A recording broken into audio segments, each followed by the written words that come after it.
음. 어, 일단, 잠시만요.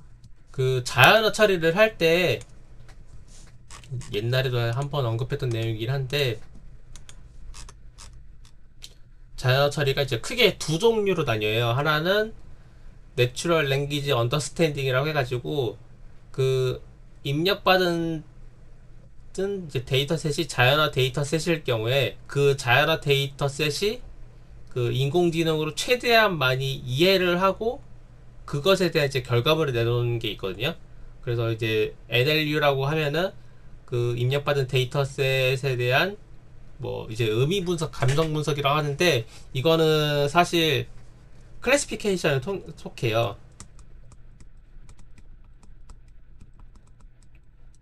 그러니까 컴퓨터 비전에서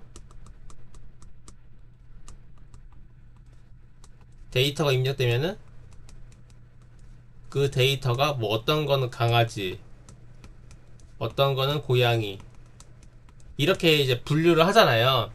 네. 그걸 이제 클래시피케이션이라고 하고 그게 따지고 보면은 그 언더스탠딩에 포함되는 부분이라 보시면 됩니다. 음, 그러니까 이제 내가 어떤 컴퓨터 비전에서 그 뭐 의미 있는 모델을 배웠다. 아이고. 예를 들어서 뭐 내가 VGG를 공부했다. 그러면은 VGG를 기반으로 한 실습은 대부분 이제 언더스탠딩에 해당되는 과정까지만 진행을 하는 거지. 그 다음에 들어가는 이제 NLG라고 해서 이건 이제 랭귀지 제네레이션이거든요. 근데 네. 컴퓨터 비전 쪽에도 똑같이 제네레이션이 있어요. 생성형 네. AI. 아, 네네.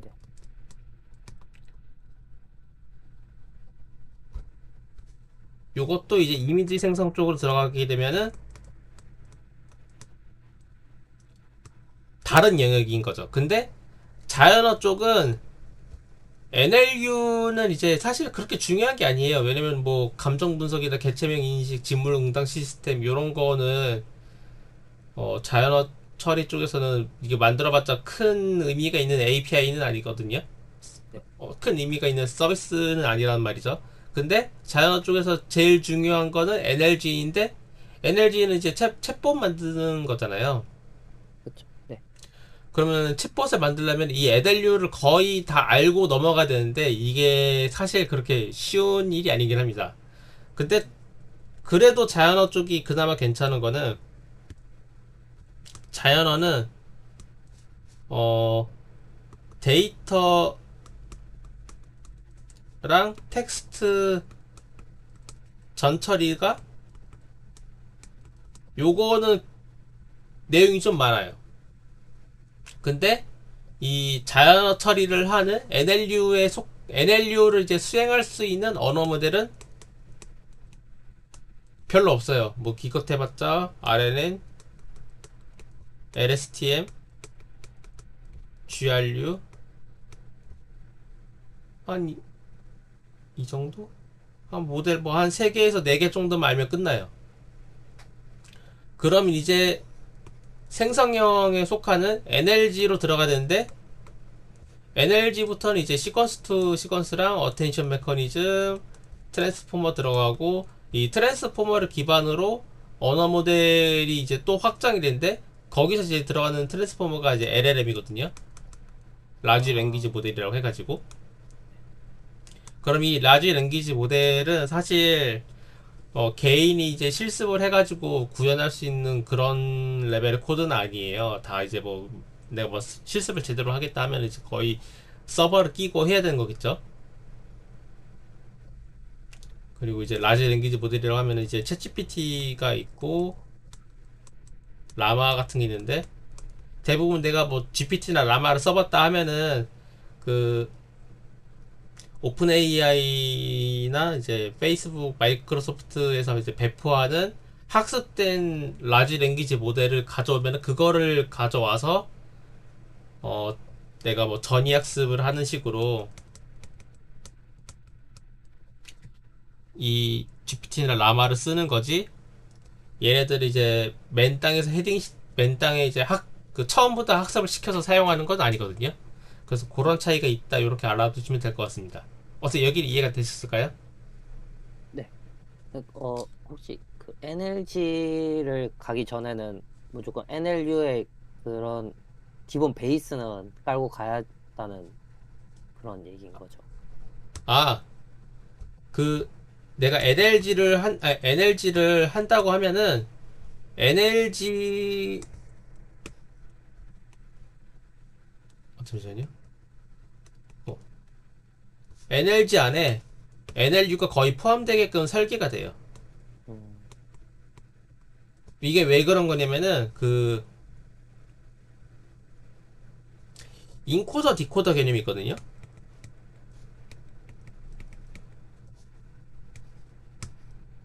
그 인코더라고 하면은 어떤 데이터가 들어오면은 이 데이터를 이제 압축을 하는 과정을 수행하는 게 이제 인코더라 보시면 돼요. 그럼 이 인코더 했던 이제 결과물이 있죠. 네. 이게 따지고 보면은 여기까지가 NLU에 속해요.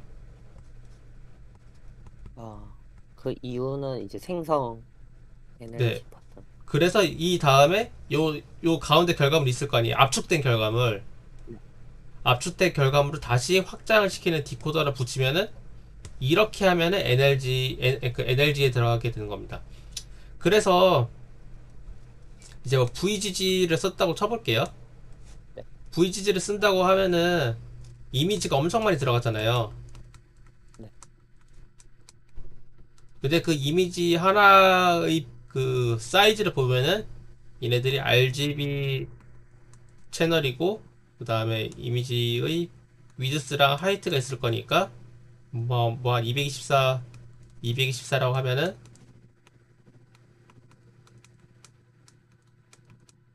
요게 입력인 거거든요. 근데 얘가 VGG를 거치면은 나중에는 이제 10개의 데이터로 변경이 되는 거죠. 뭐 내가 10가지 이제 개, 고양이 이렇게 나눈다고 치면은 그거 하나가 이제 차원이 되는 거거든요. 네. 그래서 10개 그 224 곱하기 224 곱하기 3 차원에 해당하는 게 10으로 줄어든 거잖아요. 네. 그럼 이건 따지고 보면 인코더라고 볼 수가 있는 거죠. 인- 아, 그래서 컴퓨터 비전 쪽에서 하는 거의 대부분 내가 모델을 익혔다라고 하는 거는 내가 인코더에 해당되는 모델을 익힌 거지. 그 다음 이제 생성형 AI가 들어가게 된다고 하면은 여기서부터 이제 디코더가 또 붙어가지고 이 디코더가 어떻게 진행돼가지고 복원된 이미지를 만들어낸다. 이렇게 보시면 돼요. 근데 그 복원된 이미지가 뭐 생성형 AI니까 그 이제 그 특정 복원되는 알고리즘에 맞춰가지고 진행이 된다. 이렇게 보시면 될 것 같습니다. 알겠습니다. 여, 감사합니다. 여기는 이해가 되셨죠? 네. 그래서 자연어 처리를 한다고 하면은 그래서 자연어 쪽은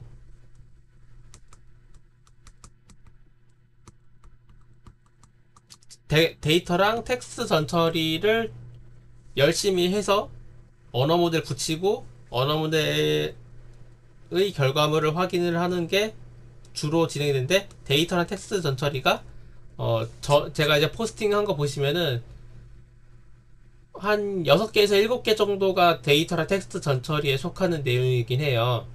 네. 그래서 데이터랑 텍스트 전처리가 어떻게 진행되는지를 설명을 하자면은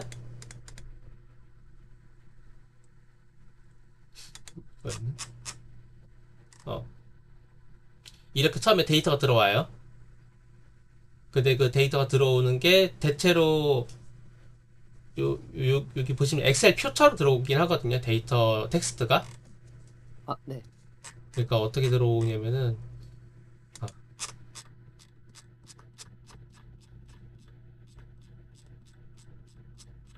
어디 요렇게 들어와요. 지금 보면은 자연화 데이터가 쭉 다 있죠. 네네. 그리고 그 자연화 데이터가 이것도 이제 텍스트 분류기 했던 내용이거든요. 그래서 어떤 데이터는 이제 그냥 일상 문자인 거고 어떤 데이터는 스팸 문자인 걸로 누군가 이렇게 라벨링 해놓은 거예요. 그래서 이런 식으로 데이터가 들어온다. 이렇게 보시면 될 것 같습니다. 그러면은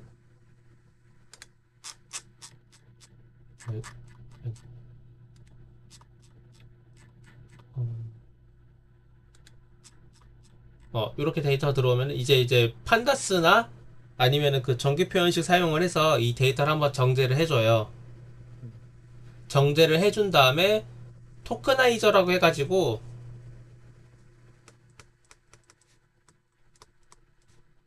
그 띄어쓰기 그거. 네, 맞아요. 아, 네.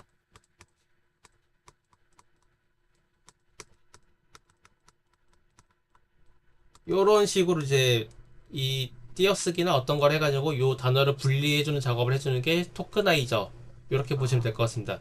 근데 이 토크나이저가 종류가 되게 많아요. 왜 종류가 여러 개냐면은 한국어용 토크나이저가 따로 있고 영어 토크나이저가 또 따로 있어요.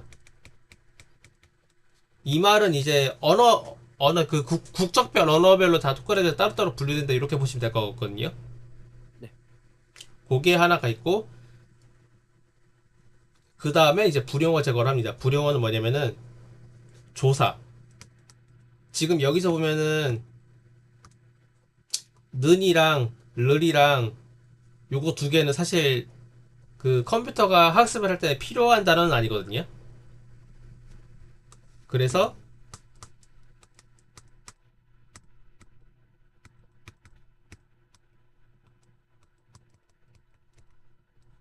이렇게 조사 그 불용어를 제거한 과정을 한 번 더 거치게 됩니다. 여기까지 한 다음에 그 백오브 워드라고 해가지고 어떤 데이터가 이렇게 있어요. 그 다음에 여기는 나, 너 사랑해. 여기는 나, 먹음, 바나나. 이런 식으로 문서가 여기 가로축이 이제 문서고. 아이고.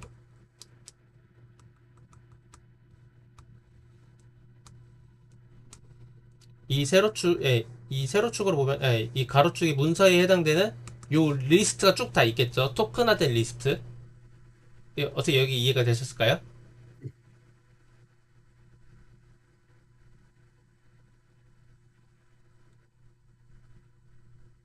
이해됐었죠? 네네, 이해됐습니다. 아, 네네. 그러면 이거를 다 가져와가지고 하나의 그 통짜로 된 리스트를 하나 만들어요. 그게 이제 백오브 워드라고 하는 거거든요. 네.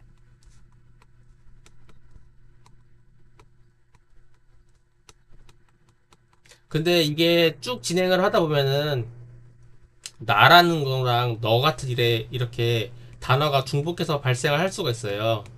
왜냐면은 뭐 여기는 나는 너를 사랑해. 여기는 나는 오늘 먹었어요 바나나. 그 다음에 나는 오늘 지금 일어났어요 하면 이 문서별로 나가 거의 한 세 번 나왔다는 거잖아요. 그러면 여기 백오브 워드에도 이제 나라는 데이터가 중복해서 세 번 발생하게 되거든요. 그러면은 단어마다 빈도가 빈도라는 걸 이제 측정을 할 수가 있겠죠. 그거를 음,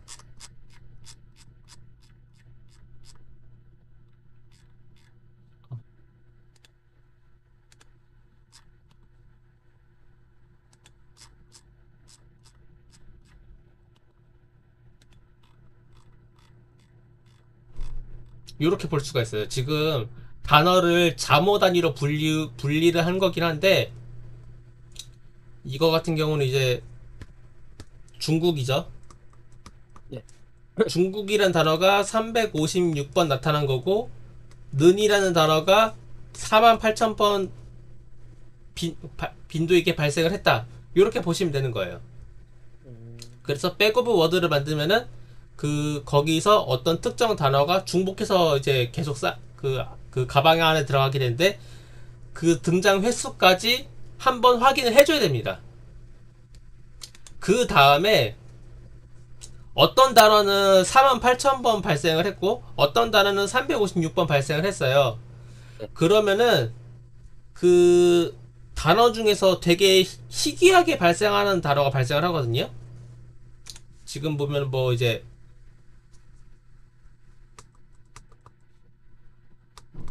매년이라는 단어는 이제 59번만 발생을 했다네요.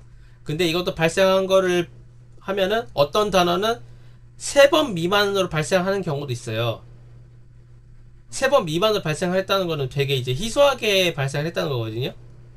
네. 이건 이제 통상적으로 쓰이는 이제 스레숄드 값이긴 한데, 그러면은 그 희소하게 발생하는 단어인 희소 단어를 단어장을 만들 때 이제 삭제를 해주는 작업을 합니다.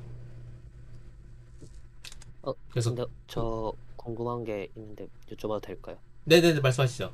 그 3번 미만은 약간 무조건 기준인 거예요? 그 세 아니면 번 제가 미만은 네. 통상적으로 사용되는 기준이라 보면 될 것 같아요.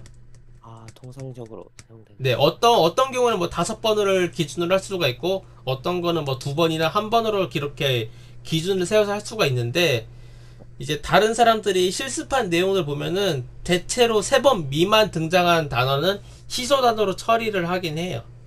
음, 그래서 그 빈도가 너무 그냥 3번이나 3이라는 숫자에 집중하면 안 되고, 네. 내가 어떤 기준값을 세우고 그 기준값 미만으로 등장한 단어는 예, 단어장을 만들 때 삭제를 한다. 이렇게 보시면 될 것 같아요. 네, 알겠습니다. 그래서 이제 단어를 삭제를 하면은 이제 그 여기 보시는 것처럼 보케블러리 리스트를 만들었다 보시면 보케블러리 딕셔너리를 만들었다 보시면 돼요. 그래서 보케블러리 딕셔너리를 이제 살펴보면은 어떤 단어가 있겠죠. 지금 보면은 이제 한이라는 단어가 있으면은 그 단어가 만약에 26,000번 발생을 했다. 그러면 이 딕셔너리 쌍은 이제 단어장에 포함이 된다. 이렇게 보시면 될 것 같습니다. 그리고 그 다음에 단어장을 만들었으면은 여기에다가 스페셜 토큰이라고 해가지고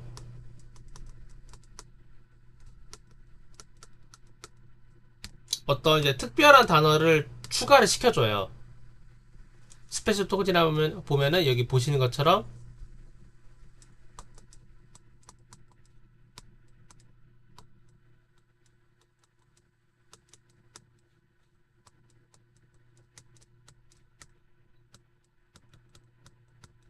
요런 게 이제 스페셜 토큰에 속하긴 하거든요. 요런 거를 단어장을 만든 다음에 그 단어장에다가 포함을 시킨다. 이렇게 보시면 될 것 같습니다. 그래서 이제 PAD, UNK, SOS, EOS 포함시킨 다음에 이제 기존대로 뭐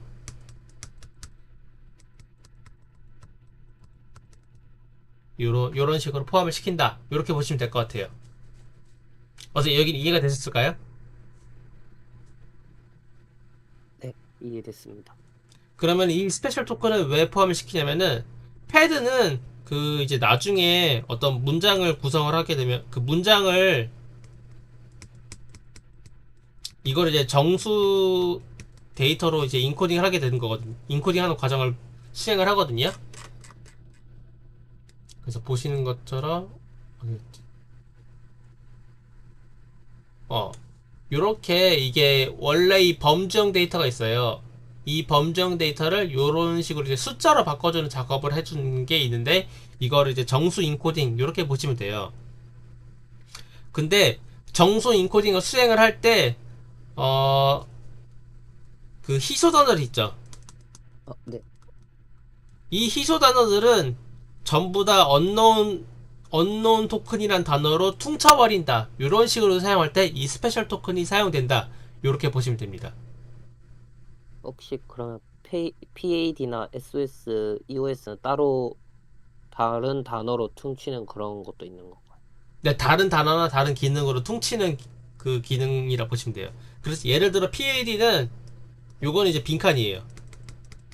아, 모든 빈칸은 PAD라는 단어로 퉁쳐버리겠다. 그리고 SOS는 얘는 이제 문장 시작에는 이 SOS라는 스페셜 토큰을 붙이겠다. 요거는 이제 문장의 끝을 의미하는 이제 스페셜 토큰이라 보시면 됩니다. 그러면 이제 얘에 대한 그 스페셜 토큰이 있으니까 얘네들을 또 정수 인코딩 해야 되잖아요. 네. 그래서 빈칸 같은 경우는 대체로 그 PAD로 치환을 하면서 이 PAD에 대한 인덱스가 0이고 얘는 1, 얘는 뭐 2, 얘는 이렇게 3으로 맨 앞단에 있는 그 정수로 이렇게 인코딩을 하는 게 그 좀 통용적으로 사용되는 그 방법이라고 보시면 돼요. 그래서 어 잠깐만요. 음. 여기 화면 보이시죠? 네. 이렇게 보시면은 어 여기 인에 해당된 이 사회 초년생 초년생에 해당되는 단어가 언노운 토큰으로 치환이 된 거거든요. 음, 그럼 초년생이라는 단어는 3번 미만 등장하는 희소 단어라고 보시면 돼요. 네. 그리고 이 언노운이라는 단어가 치환이 됐잖아요. 치환이 된 다음에 얘를 정수 인코딩 해가지고 1이라는 정수로 이제 인코딩 됐다. 이렇게 보시면 될 것 같습니다. 이해되셨죠? 네.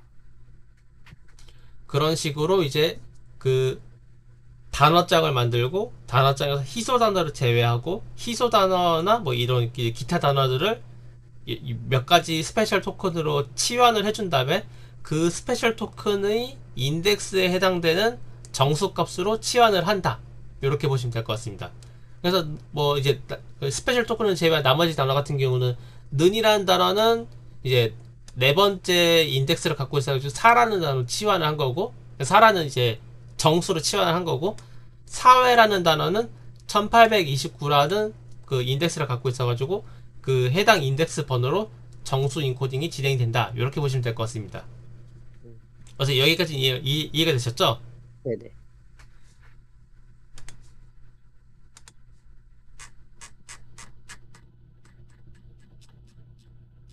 그 다음에 수행을 하는 게 문장 패딩이라는 게 있어요. 문장 패딩은 뭐냐면은 데이터셋을 이제 뭐 스페셜 토큰까지 붙여가지고 정수 인코딩을 하게 되면은 그 문서별로 이렇게 리스트 형식으로 이렇게 다 정수로 인코딩이 될 거 아니에요. 그러면 여기 뭐 9, 54 뭐 들어갈 거고 10, 20 뭐 이런 식으로 들어갈 건데 얘의 길이는 20이고 얘의 길이는 30, 뭐 얘의 길이는 100 이런 식으로 이제 길이가 들쭉날쭉하게 되거든요. 그 들쭉날쭉한 길이를 전부 다 뭐 50이나 60으로 다 통일을 시킨다. 이렇게 보시면 될 것 같습니다. 그러면은 원래의 데이터의 길이가 20인데 만약에 50으로 통일을 하게 된다면은 여기에 플러스 30에 해당되는 데이터가 더 필요한 거잖아요. 네. 그럼 이 30의 데이터는 뭘로 채우느냐? 밑에 리스트로 네, 그 패드로 채워요. 패드라는 스페셜 토큰을 사용한 거고 이 패드의 인덱스가 0이면은 0으로 채워진다. 이렇게 보시면 될 것 같습니다. 그래서 그림상으로 이제 보시는 것처럼 리스트 그러니까 정수 인코딩된 그 문서의 그 토큰 길이가 들쭉날쭉한 거를 전부 다 특별한 이제 값으로 이렇게 그 길이가 짧은 거는 뒤에다가 스페셜 토큰인 패드를 붙여가지고 길이를 맞춰주고 길이가 긴 거 같은 경우는 오히려 이제 뒤에 있는 이제 그 토큰들을 지워버려요. 그런 식으로 이렇게 맞추는 작업을 진행한다. 이렇게 보시면 될 것 같습니다. 이거는 네네 말씀하시죠. 혹시 그 패드는 따로 스페셜 토큰인 것 같이 했는데 혹시 그 패드에 넣는 단어는 혹시 뭐 통상적으로 정해진 것 있는 건가요? 그 요거가 단어예요. 따지고 보면은 아, 토큰이 따지고 보면은 단어라고 보시면 돼요. 음, 근데 왜 토큰으로 부르냐면은 어 잠깐만요. 여기 있는 단어가 있잖아요. 네. 근데 이거 지금 보면 이 단어를 자음 모음 단위로 분해를 했죠. 네. 이게 실제로 모델한테 입력되는 값이거든요. 네. 얘를 토큰이라 부르는 거예요.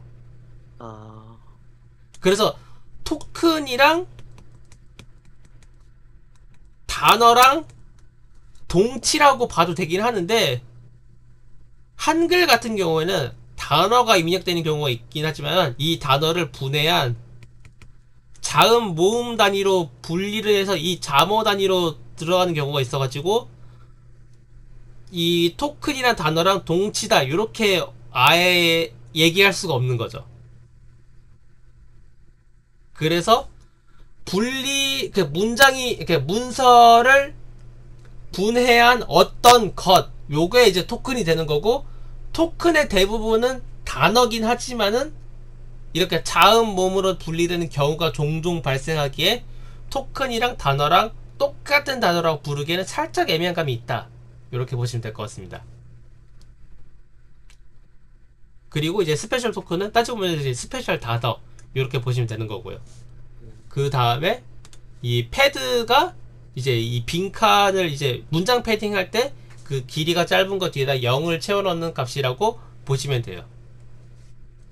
어떻게 여기까지 이해가 되셨죠? 네. 그래서 이제 최종 결과물은 이 시퀀스라는 이제 개념으로 이렇게 얘기를 합니다. 그래서 요거 한 문서를 이제 정수 인코딩하고 문장 패딩까지 다 한 결과물이 하나의 시퀀스가 되는 거고, 데이터셋은 시퀀스 매트릭스로 변화가 되는 거죠. 요게 이제 데이터 및 텍스트 전처리의 전체적인 과정이다. 이렇게 보시면 될 것 같습니다. 여기 이해되셨을까요? 네. 그래서 데이터랑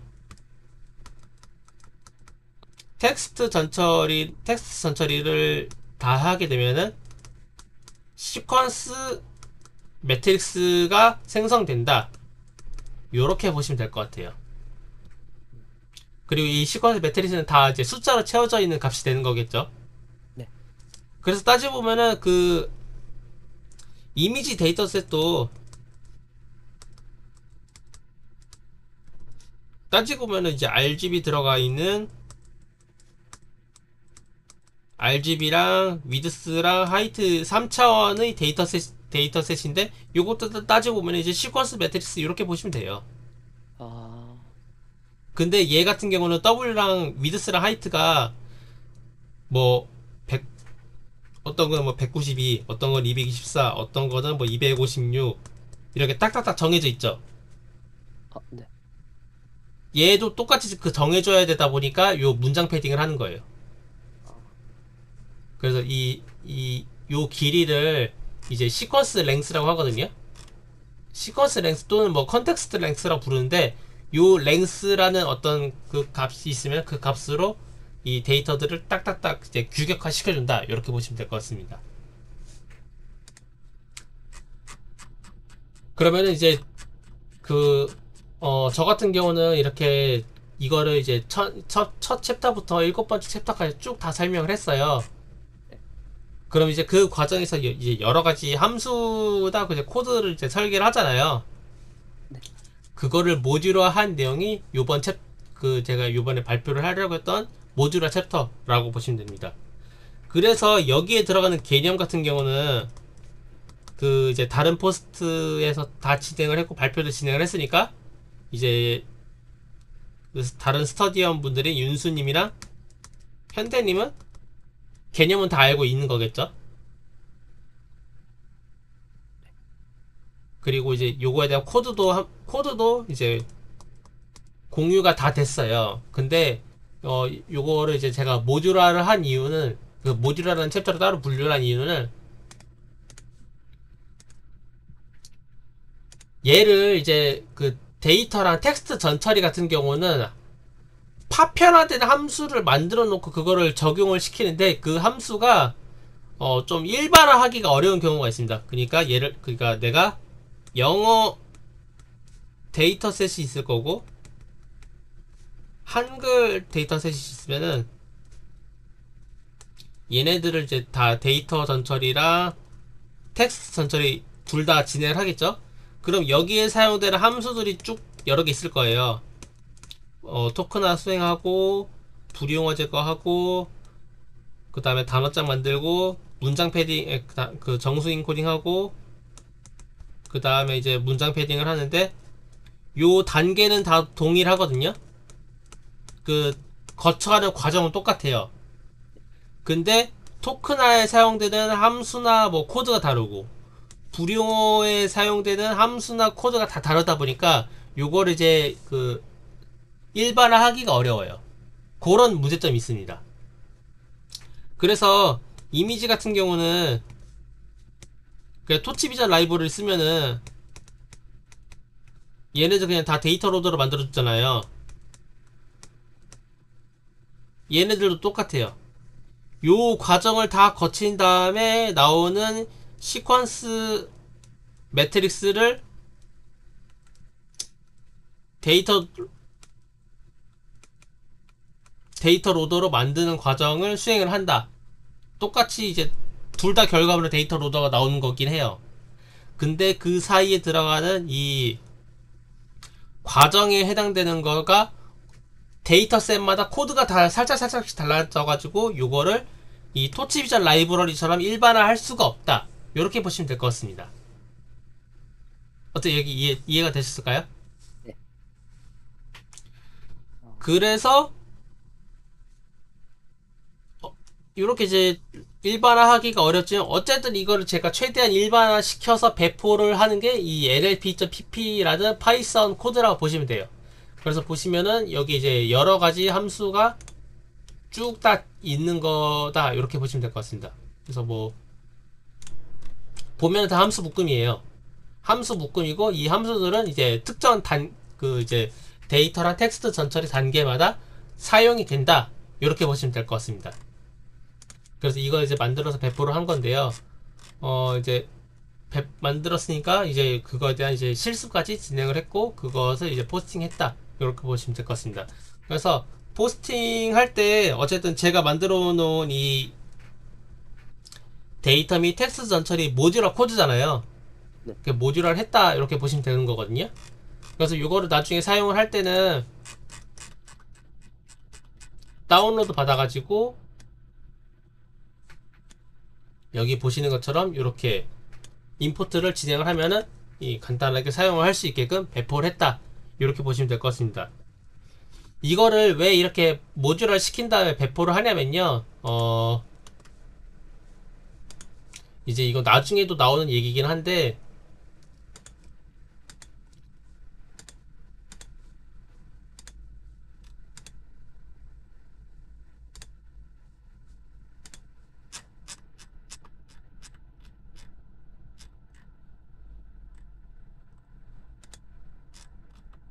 이거는 제가 옛날에 이제 욜로 포스팅 했을 때 썼던 거거든요. 보시면은 그 욜로가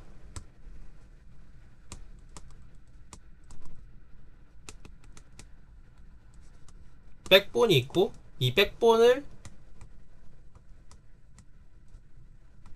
욜로라는 이제 모델로 이렇게 확장을 시켜요. 확장을 시킨 다음에 이미지 디텍션 하는 거거든요.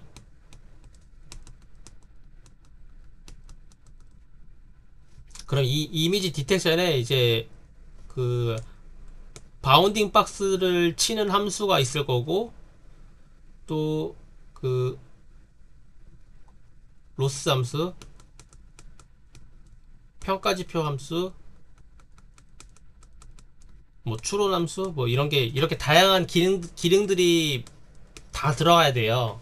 네. 그래서 그 기능들을 이제 하나의 코드로 다 만들게 되면은 그 코드 길이가 엄청 길어지거든요.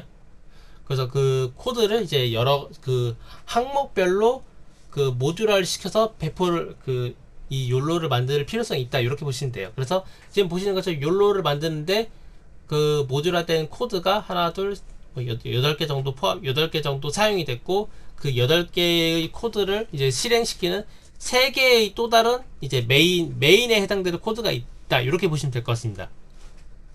어떻게 여기는 이해가 되셨을까요? 네. 그래서 이렇게 모듈화를 시키지 않으면은 그 나중에 헷갈리기도 하고 사실 그 코드에서 모듈화는 그 컴퓨터 쪽 그 코딩 공부하게 되면 항상 나온 얘기잖아요. 그런 식으로 진행을 했다 이렇게 보시면 될 것 같습니다.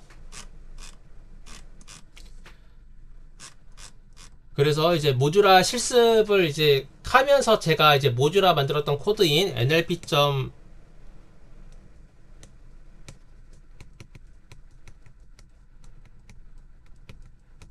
이걸 이제 같이 이제 함수별로 설명을 같이 진행을 했는데요. 설명을 하자면은 데이터셋 예제 데이터셋 입력을 시켜가지고 데이터 전처리랑 텍스트 전처리를 하면서 그 데이터 전처리랑 텍스트 전처리에 사용되는 함수 중에 이제 그 몇 가지 함수들을 nlp.pp라는 파이썬 코드로 모듈화를 진행을 했다. 이렇게 보시면 될 것 같습니다. 그래서 이제 요거 예제 데이터셋은 그 스팸 단어 분류기 데이터셋 아니 스팸 분류기 만들려고 사용한 데이터셋 이렇게 보시면 될 것 같아요. 그래서 내가 스팸 분류기를 만드는데 이 스팸 분류를 하려면은 모델을 학습을 시켜야 될 거 아니에요. 네. 근데 그 모델을 학습시키는 데이터셋이 요 spam.sns csv 파일이라 이렇게 보시면 될 것 같아요.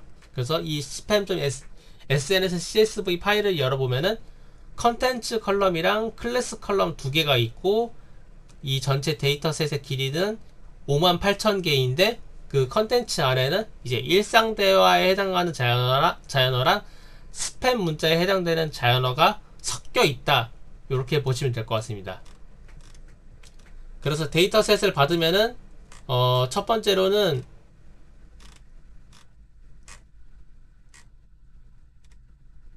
여기 그 데이터에 결측치나 중복치가 있을 때 그거를 제거하는 함수를 붙여야 돼요.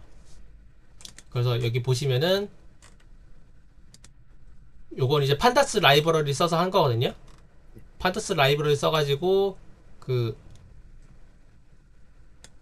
결측치가 있으면 결측치에 해당되는 문서를 제거하고 또 중복치가 있으면 그 중복치에 해당되는 문서를 제거하는 함수를 설계를 했다.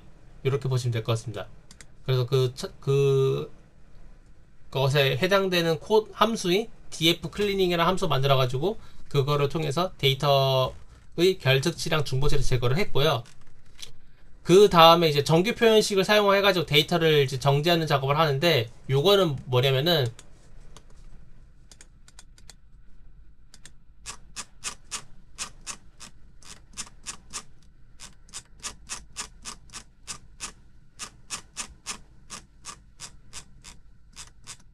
그 정규 표현식 혹시 아시나요? 어, 그 제대로 모르고 있습니다, 지금. 이거는 이제 제가 정규 표현식 정리를 해놓은 건데 메타 문자라는 게 있어요. 보시면 이제 메타 문자 이제 마침표, 캐럿, 달러 이런 거에 해당하는 거거든요. 그래서 어, 어떤 단어가 있으면 어떤 그 이제 단어 문자열이 있으면은 그 문자열에서 특정 패턴을 감지를 하는데 그 감지를 좀 이제 어떤 패턴이 있다. 그 패턴을 인식하기 위한 코드 이렇게 보시면 될 것 같습니다. 그걸 이제 정규 표현식이라 하거든요. 그래서 이게 조금 설명이 애매하긴 한데 어쨌든 설명을 하자면 어떤 식으로 사용을 하느냐 여기 보면 헬로와 뭐 how is it going 뭐 이런 식으로 쭉 이제 단어가 쭉 있을 거 아니에요. 네, 그러면은 여기 중에서 느낌표나 물음표, 이모티콘 이런 거는 사실 의미가 없는 단어잖아요. 그쵸.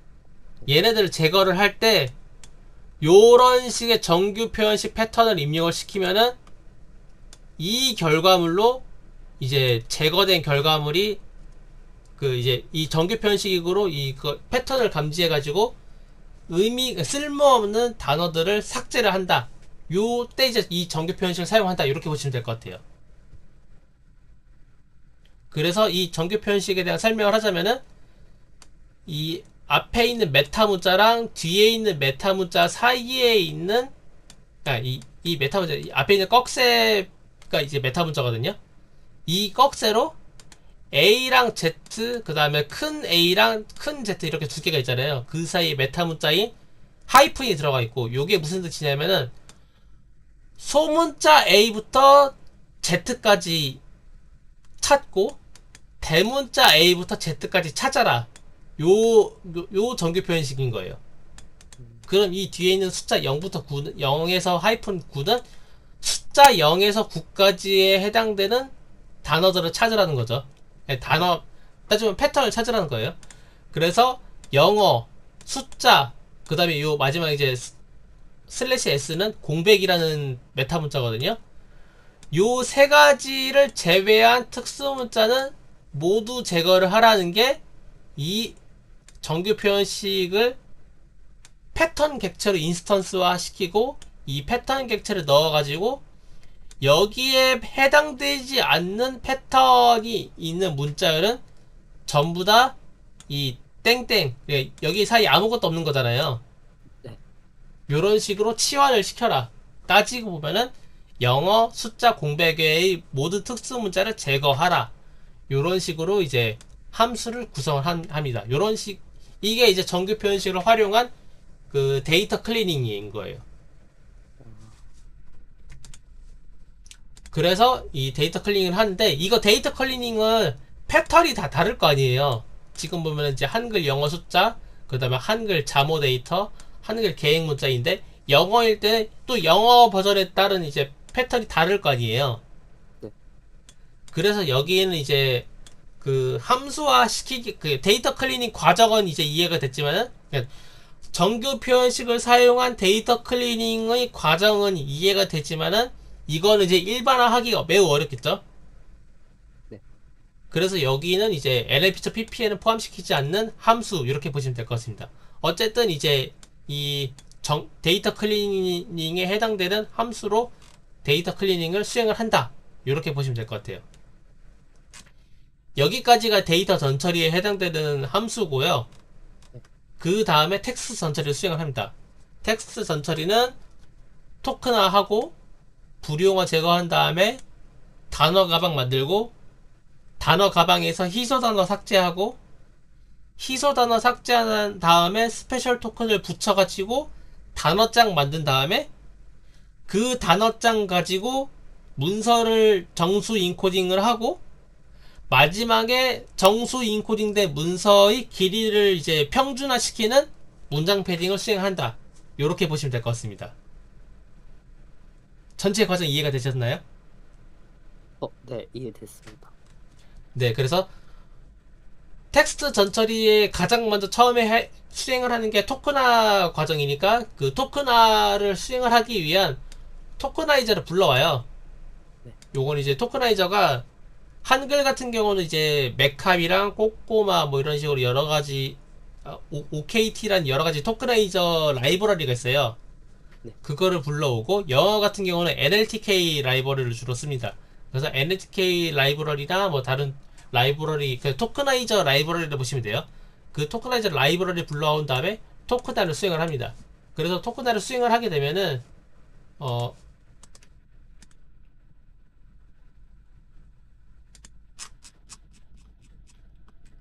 요런 식으로 단어가, 아니 그 문장이 있으면은 그 문장을 이런 식으로 이제 리스트에 담기는 토큰화로 그 분절을 시킨다. 이렇게 보시면 될 것 같아요.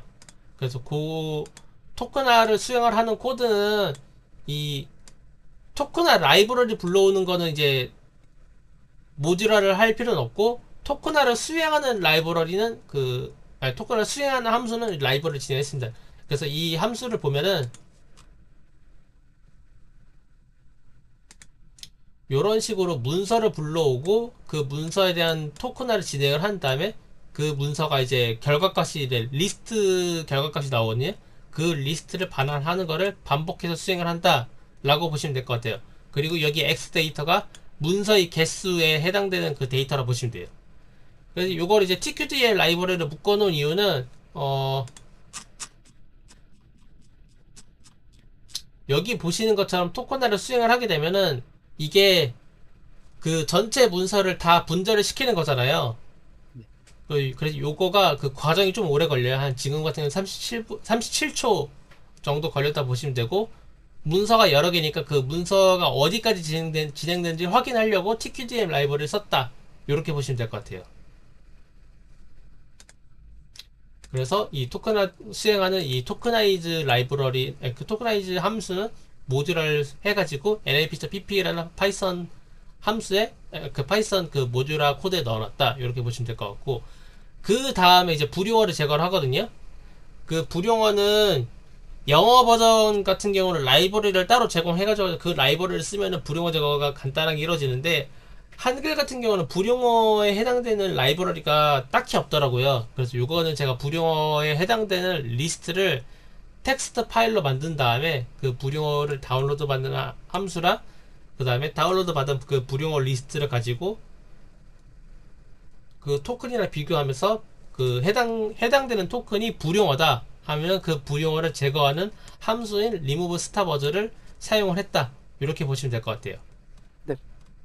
그래서 불용어를 제거하면은 여기 이제 불용어 제거 전 같은 경우는 요 그 토큰화된 문서가 있을 거고, 그 문서에서 불용어를 제거하면은 이상이라는 그 토큰이랑 그 다음에 하나라는 토큰은 삭제가 된 결과값이 나온다. 이렇게 보시면 될 것 같아요. 그래서 불용어는 또 이제 정의하기가 나름이거든요. 근데 이거 정의까지 이렇게 뭐 다 들어가게 되면은 이건 사실 그 문과생들이 해야 될 거지 이과생들이 해야 될 건 아니긴 해요. 그래서 이것도 이제 사담이긴 한데, 자연어 데이터 전처리를 할 때는 언어학자가 무조건 끼고 그 전처리가 수행이 된다. 이렇게 보시면 될 것 같아요. 아, 왜냐면 이 불용어를 어떻게 정의해야 될지 이거를 또 다 이제 서로 이제 합의를 맞춰야 되잖아요. 근데 그 합의를 맞추는 거는 그 코드를 개발하는 개발자가 맞추는 게 아니라 언어학자가 들어와가지고 이 단어는 불용어로 포함을 시켜야 됩니다. 이 단어 불용어로 포함을 시키지 말아야 됩니다. 이런 걸 다 정의를 해줘야 돼요. 그래서 이 불용어 정의 같은 경우는 언어학자가 끼고 수행을 한다. 이렇게 보시면 될 것 같고, 저 같은 경우는 이 불용어 리스트를 이렇게 인터넷 돌아다니다 보니까 누가 정리를 해놓은 게 있더라고요. 그래서 그냥 그거 그냥 다운로드 받아가지고 그거를 사용을 한다. 이렇게 보시면 돼요. 그래서 불용어 제거를 진행을 했다 라고 보시면 되는 거고, 그 다음에 이제 한글 같은 경우는 이제 상황에 따라서 그냥 단어 자체를 입력시키는 경우가 있지만은 한글을 지금 보시는 것처럼 자음 몸으로 분리한 토큰으로 변경을 시켜가지고 입력시키는 경우도 종종 있거든요. 그래서 그 자모로 분리를 하고 그 다음에 그 분리된 자모를 복원하는 함수가 필요한데, 그것들도 이제 좀 이제 일반화 시키는 게 가능해가지고 그 모듈화 시켜서 넣어놨다 라고 보시면 될 것 같아요. 이거 자모는 사실 이제 한국어에 좀 특수한 경우잖아요. 사실 영어는 이 자모 분리를 할 필요가 없거든요. 뭐 예를 들어서 이 스터디라는 단어가 있으면은 이거를 S, T, U, D, Y 이렇게 딱딱딱딱 이렇게 분리를 할 필요가 없잖아요. 네. 근데 한글 같은 경우는 얘네들 이제 분리를 할 필요성이 있어요. 이건 나중에 얘기가 나오려나? 아무튼 한글을 이렇게 자모로 분리를 한 경우가 필요해가지고 그 분리하는 코드를 모듈화 했다. 이렇게 보시면 될 것 같습니다. 그 다음에 이제 희소 단어를 제거를 하는데, 요건 이제 set layer vocab이라는 함수를 제가 만든 거거든요. 그래서 요런 식으로 이제 수행을 하게 되면은 희소 단어를 삭제를 해줘요. 그러면은 그 희소 단어가 어떻게 이제 구성이 되었냐면은 요걸 보시면 되는데, 아까 이제 백오브 워드라고 만든다고 했잖아요. 이 백오브 워드에서 그 중복되는 단어를 싹 다 지우고 나면은 전체 단어가 57,000개가 돼요. 지금 예제니까 이 데이터셋에 한정된 예제인 거예요. 근데 거기 중에서 2번 미만으로 등장한 희소 단어가 3만 개인 거예요.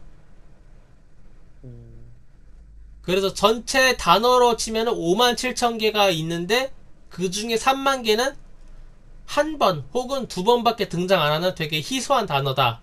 이렇게 보시면 될 것 같습니다.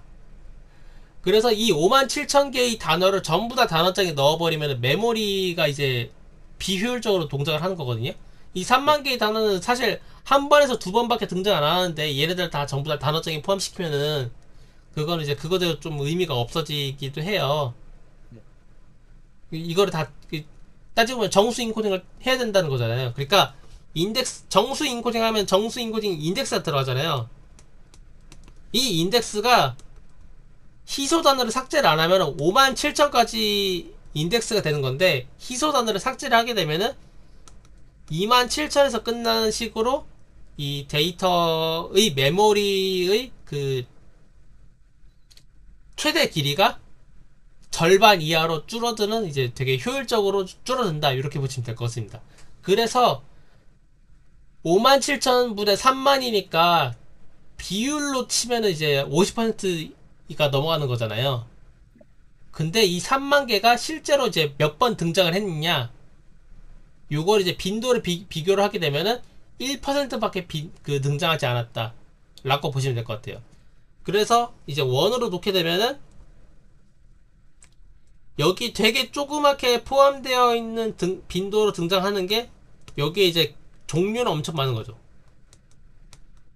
그래서 이 희소 단어들을 삭제하는 과정을 수행을 한다, 요렇게 보시면 될 것 같습니다. 그 다음에 희소 단어를 삭제를 하고, 예, 스페셜 토큰 붙여가지고 그 스페셜 토큰에 해당되는 단어장을 만든다 라고 보시면 될 것 같아요. 그래서 단어장은 워드 투 인덱스랑 인덱스 투 워드 이렇게 만드는데, 워드 투 인덱스는 딕셔너리예요. 딕셔너리고, 패드 뭐 이렇게 하고 0, UNK 1는 3, 이런 식으로 단어가 있고, 단어에 대한 인덱스를 이제 매칭시켜 놓은 딕셔너리를 만들어 놨다, 요렇게 보시면 되고, 인덱스 투 워드는 이제 요거에 대한 역순이에요. 역순이라는 거는 0, 패드 1, UNK 는 3, 이런 식으로 여기가 이제 키 밸류이면은 여기는 이제 밸류가 이제 키가 되고, 키가 밸류가 되는 식으로 반전시킨 딕셔너리를 만들어 놨다, 이렇게 보시면 될 것 같습니다. 그래서 이제 전체적으로 이제 구성이 된 거면은, 전체적으로 이제 관리되는 단어는 26,000개가 되고, 그 26,000개에서 2개는 스페셜 토큰에 해당된다, 이렇게 보시면 될 것 같아요. 그래서 이 워드 투 인덱스라는 그 단어장을 만들었으니까, 이 단어장을 가지고 정수 인코딩을 진행을 합니다. 그래서 정수 인코딩이 된 결과를 보면은, 주라기 시대 같은 것 없음이라는 이제 이 토큰화된 데이터가 있으면은, 그거를 이제 여기 1, 398, 200, 235, 9, 38, 97, 42 이런 식으로 범주형 데이터가 정수형 데이터로 변경이 됐다 라고 보시면 될 것 같아요. 그리고 그 밑에 있는 디코드에 해당되는 거는, 얘네들이 이제 잘 정수형으로 변경이 됐는지 확인하는 검증 코드라고 보시면 될 것 같습니다. 어떻게 여기까지 이해가 되셨을까요? 네. 그 다음에 마지막으로 이제 문장 패딩을 수행을 합니다. 어, 문장 패딩은 이제 아까 말했던 것처럼 그 문서의 문서의 문서에 포함되어 있는 토큰 개수가 들쭉날쭉인 거를 평준화시키는 작업을 수행을 한다 라고 보시면 될 것 같고, 그거에 대한 함수가 이제 크게 두 개인데, 하나 이제 set center pad라고 해가지고 문서를 이제 그 분석을 하는 거예요.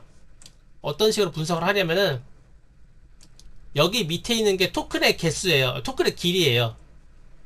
그래서 그리고 이제 옆에 있는 거는 그 해당 문서의 토큰이 이제 통상 몇 개냐, 요거인 건데, 설명을 하자면은 이제 이게 50 단위로 끄는 거거든요. 그래서 이 맨 앞에 있는 게 뭐냐면은, 토큰의 그 어떤 특정 문서가 있어요. 이 문서에 포함되어 있는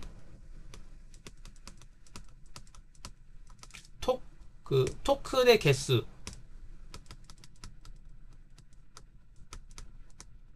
토큰의 개수가 0에서 50개에 해당되는 문서의 개수가 지금 보시는 것처럼 거의 한 13,000개 정도가 된다, 이렇게 보시면 될 것 같습니다. 이걸 이제 히스토그램 분석이라고 하거든요.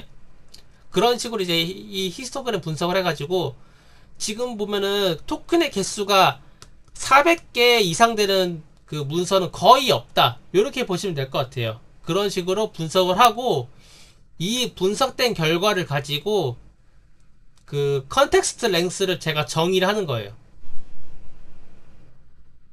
그러니까 이 문서에 포함되어 있는 토큰의 길이를 쭉 다 이제 그 히스토그램 분석을 통해 가지고 요 그래프로 분석을 했겠죠.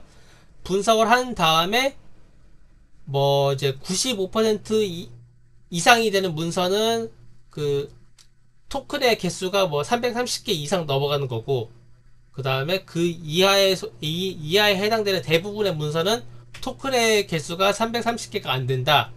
요렇게 이제 보시면 될 것 같습니다. 그런 식으로 이제 제가 맥스 컨텍스트 랭스라는 값을 설정을 해가지고 이 맥스 컨텍스트 랭스보다 적은 문서들은 그 뒤에다가 0을 다 채우고, 맥스 컨텍스트 랭스보다 긴 되게 엄청나게 긴 문장들이죠. 그 긴 문서들은 이제 뒤에 있는 그 토큰들을 지우는 작업을 수행을 한다. 이렇게 보시면 될 것 같아요. 그래서 이 맥스 컨텍스트 랭스가 뭐냐면은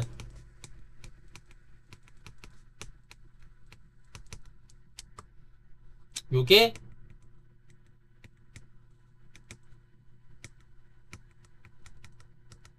모델의 성능 지표이기도 합니다. 이게 무슨 뜻이냐면은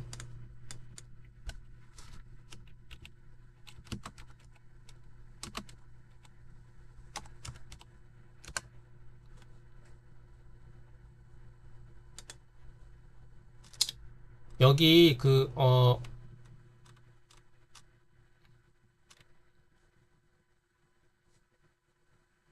여기 이제 기사를 보면은 라마 3.21B랑 3B 모델은 128K 토큰의 컨텍스트 길이를 지원하며 요렇게 이제 설명이 되어 있잖아요. 이게 무슨 뜻이냐면은 맥스 컨텍스트 랭스, 그러니까 그 문장을 패딩을 한다고 했죠. 그 패딩한 문장 길이가 128K, 128K면은 12만 8천이잖아요. 네. 그렇게 긴 문장도 이제 입력을 시킬 수 있다. 이렇게 보시면 될 것 같아요. 이게 이제 그 128K라는 거는 12만 8천의 토큰 길이를 한 번에 받을 수 있다는 라는 뜻인 거거든요. 그래서 요거 같은 경우는 이제 CV 쪽으로 보면은 그 이미지 전처리 한 다음에 이미지 전처리 할 때 위드스랑 하이트 지정하잖아요. 224나 뭐 224 이런 식으로 지정하거나 하면 192나 192 이런 식으로 지정을 하잖아요. 이 값을 1024나 뭐 4096 이런 식으로 엄청 큰 이미지도 한 번에 받을 수 있는 그 모델로 설계를 할 수 있다. 이렇게 보시면 될 것 같아요. 대신에 요렇게 큰 이미지 같은 경우는 한번 돌려보셨나요? 아니요, 안 돌려봤어. 요거 이제 돌리면 이제 메모리 터지거든요. 어, 예. 아마 요거 같은 경우는, 이건 이제 좀 사례가 안 떠올라서 그런데, 그, 모델 학습시킬 때, GPU의 VRAM이 되게 부족한 경우가 발생을 하잖아요. 뭐, 예를 들어서 내 PC 성능이 좀 낮아가지고 GPU가 되게 저사양의 GPU가 들어가 있거나, 아니면 뭐 콜앱에서 이제 그 GPU 사용하는데 그 GPU의 VRAM이 부족한 경우에는 요 위드스랑 하이트 이제 되게 줄여서 넣잖아요. 뭐 96이나 24, 뭐 24 이런 식으로 이렇게 줄여서 넣으면 VRAM을 되게 적게 소모한다. 요렇게 보시면 될 것 같아요. 그래서 이 이 맥스 컨텍스트 랭스에 해당되는 이 330이라는 값을 정의를 하는 것도 내가 이제 요 언어 모델을 학습을 시킬 때의 또 다른 하이퍼 파라미터라고 보시면 될 것 같습니다. 그래서 이 값이 크면은 그만큼 GPU의 VRAM 자원을 많이 소모를 한다. 이렇게 보시면 될 것 같아요. 그래서 이것도 그 이제 지정을 해줘가지고 그 안에 있는 문서들의 토큰의 길이가 들쭉날쭉이지만은 이거를 이제 평준화 시키는 작업을 수행을 한다. 이렇게 보시면 될 것 같습니다. 그래서 요거 가지고 요거 이 하이퍼 파라미터를 이제 제가 임의로 지정을 했으면은 그걸 바탕으로 요 밸리데이션 패드 쉐입을 통해 가지고 확인을 할 수가 있어요. 확인을 하게 되면은 요런 식으로 뒤에 있는 이제 330이라는 단어로 이제 그 시퀀스 매트릭스가 생성이 된다 라고 보시면 될 것 같습니다. 이 시퀀스 매트릭스의 여기 길이는 이제 문서의 개수고, 이 문서의 개수는 따지면 데이터셋 개수죠. 네. 그 다음에 여기 길이가 컨텍스트 랭스 이렇게 보시면 될 것 같아요. 뭐 이건 뭐 시퀀스 랭스, 뭐 컨텍스트 랭스 이렇게 보면 될 것 같은데, 이 뭐 어떨 때는 뭐 컨텍스트 랭스로 부르기도 하고 어떨 때는 이제 시퀀스 랭스 이렇게 부르기도 하거든요. 왜 이게 이제 단어가 혼용이 되냐면은 그 커널 알죠? 네네. 커널을 필터라고도 부르잖아요.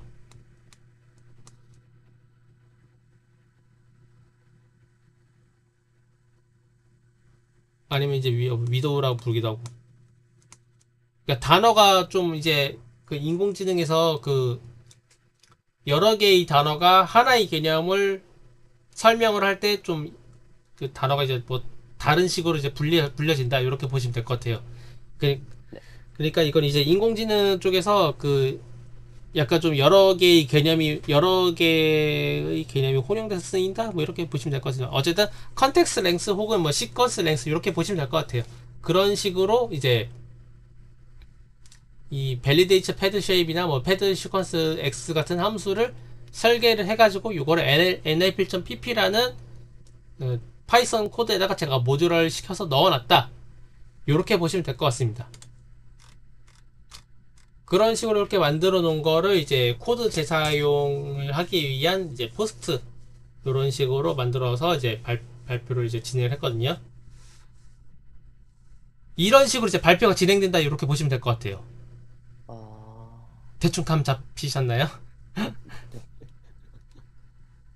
네, 저 같은 경우는 좀